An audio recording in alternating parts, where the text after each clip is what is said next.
Since the beginning of time, beings of higher intelligence known as the Overseers have been in control of the universe.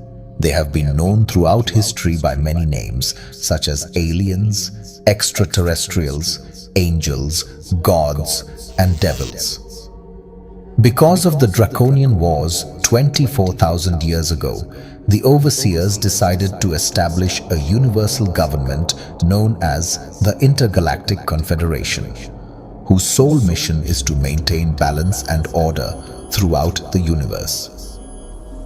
The Starseeds are a branch of this galactic government and focus primarily on recruiting human beings from planet Earth who possess special abilities that can be used to further the agenda of the Intergalactic Confederation. The individual known as Windstorm is one such person, and this is his story. Commander on deck. As you were, Sir? I'm here for your updated reports on our latest starseed. Our subject has been put under temporary sleep hypnosis. Why?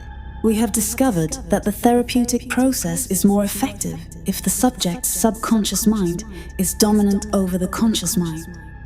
This is the most proficient way to get the truth. The therapy session will take place while the subject is in a deep sleep state. Everything that he experiences during the session will be a manifestation of his own creative thoughts. For example, I will be the one asking him the questions, but what he sees and hears will be a projection from his subconscious mind. Are we able to see the visuals that his subconscious mind projects? Yes. This monitor has been adjusted to receive his brainwaves during the interview and convert the energy signals to actual images. As I question him, we'll be able to see what he sees. Okay, this is good. So what have you seen thus far? Well, at first he was asked simple questions pertaining to where he thought he was. We did this to establish parameters. He envisioned 3 locations throughout the actual interview. His first location was some type of den setting. He was dressed as an astronaut and his therapist was a reptilian grey, dressed as an actual doctor of psychology. From the background, we can see that he's floating through space.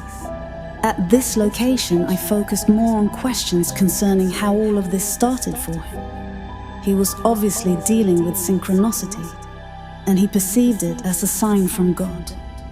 During this time, he experimented with street drugs, which sort of expedited his spiritual growth, along with his perception of what he feels his destiny truly is.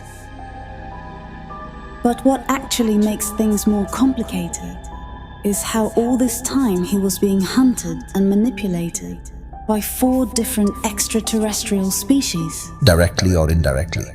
Indirectly, by way of their hybrids. These 4 species of extraterrestrials were the Draconians, the goats, the insectoids, and the felines. His next location was in some type of lounge. I believe it to be Sinner's Moon. Yeah, that's the same thing I said. His time here was spent speaking about his trauma from being in contact with the Draconians and the goats and eventually the felines. Did he speak about his encounters with the felines? Yes, his third location started off a little distorted. All we could see were tree branches in front of a pure green background. But eventually his brainwaves sent a stronger signal in which an all-green planet was made manifest. We believe it to be planet Vega. His story gives insanity and chaos, similar to some of our other recruits. But do you believe he is worthy? I do. The Interplanetary Confederation could use a starseed like him. And remember, he has metahuman capabilities lying dormant within his DNA that has yet to be fully activated. Very well then, make sure the insectoids are completely off his scent and begin the initiation process. Yes, sir.